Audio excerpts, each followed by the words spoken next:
Hello everyone, welcome back to another figure review. I know it's been a little while, but I have something special for you. It is the 1954 SH Monsterarts Godzilla. This is the reissue from the original, so you can see at the bottom it says 2023, which is when the figure got re-released.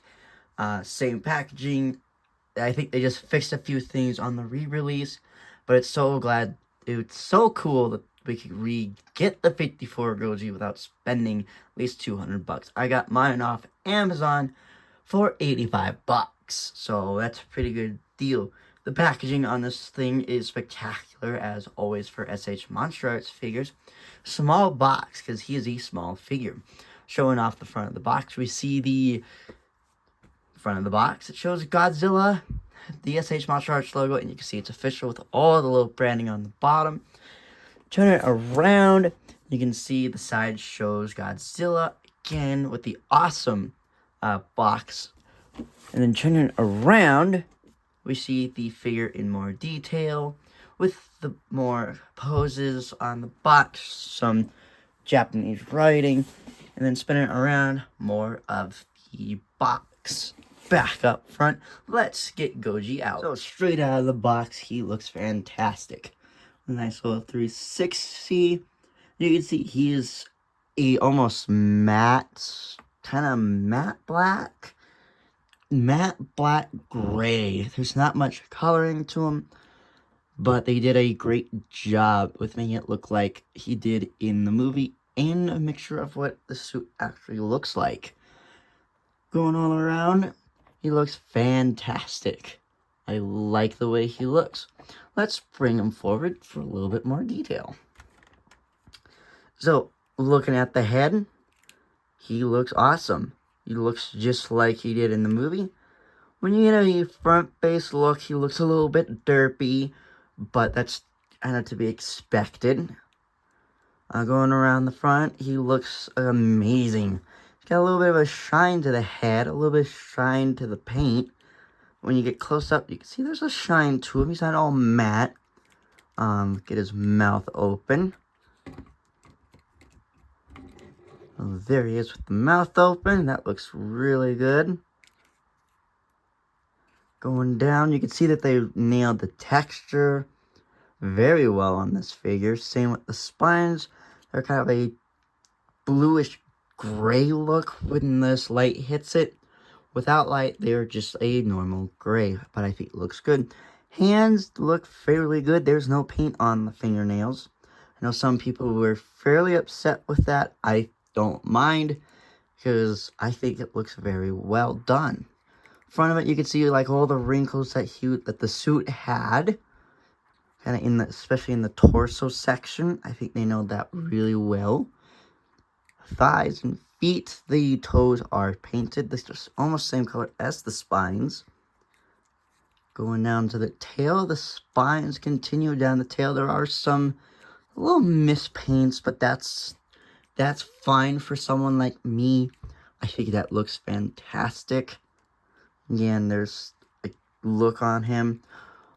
When you look at him without the light, there's almost no shine to him. But when you get him to the light, you can see there's shine to the head, a little shine to the neck, a little bit of shine going down his body. I think that's a nice touch to him, so it's not all gray. Let's get down to the articulation of this figure. So going on to the head, he has 5 ball joints in his head neck area. So there's one right at the base. You can see it slightly move. You can see it better. You got one here, another one up here, and at the head. So that means you could get him in a nice pose like that. You could get him to look up that far, but that also means you could get good head movements on him. Since that is kind of the main feature we see in the movie, is a lot of shots on his head. The articulation on him is fantastic. A ball joint hinge on the mouth. Granted, you're just going to open and close it. A dual ball joint here at the waist, so you can get a nice crunch after him. So you could get him to do that. That's also with the neck. And then you can And then it's kind of as far up as Goji can look. So going with the shoulder, he's going to have a dual ball joint in his shoulder, a dual ball joint in his elbow, and a ball joint at his wrist. Same on the other one.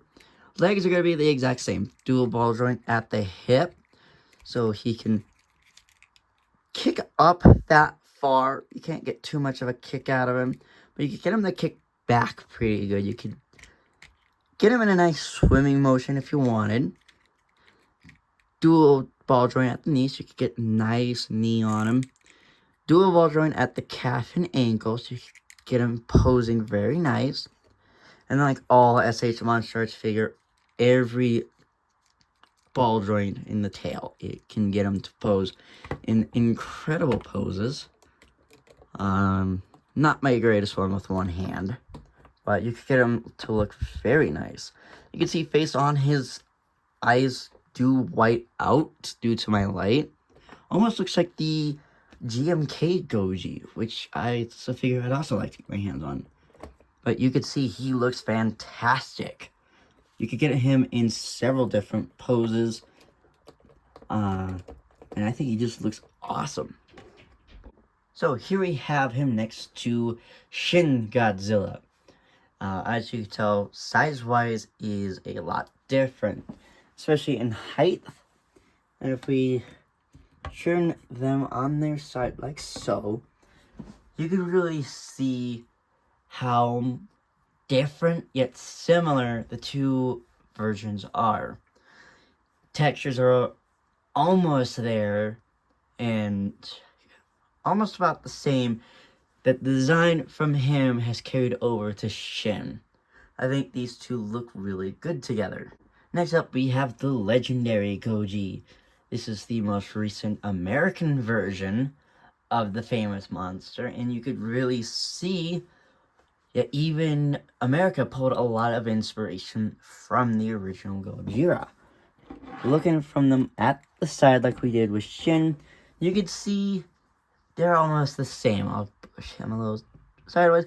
Dorsal plates, they took a lot of inspiration from. Skin tone, skin texture. A lot of the Gojis that we have pulled so much inspiration from the 54 Goji. I think these two also look really good together. The colors on him clash really well with this color and the blue dorsal plates of 2021. Now let's get him next to another Showa era Goji. This is the 64 Goji, Godzilla versus Mothra. You can see again they are very good looking together, both Showa era, but you can see that this one is a lot more chubbier, while this one is a lot more skinnier. Doing the same thing, putting them side by side, you can tell that this one is a lot lighter skin color, but almost, again, a lot of inspiration pulled from him. Dorsal plates, skin texture, just the head looks a lot more frog-like. So here he is next to the Heisei Goji. This is the 89 Goji, the Godzilla from Godzilla vs. Biollante. They look very well together. You can see that they, again, pulled so much inspiration, but modernized them for the time they were going with. Put them in like this, you could see a lot is about the same, but a lot is different about them. You can even tell like this one could have evolved into this one if you are doing a stop motion. These are both very nice figures. For the last figure I pulled out, I'm going to do the 2002 Goji, or Godzilla against Mechagodzilla. This is my favorite design ever, so I thought it would be cool to have him next to him. Height-wise, it's about the same. Again, a lot of these 6-inch figures are about the same height. Going side to side of each other,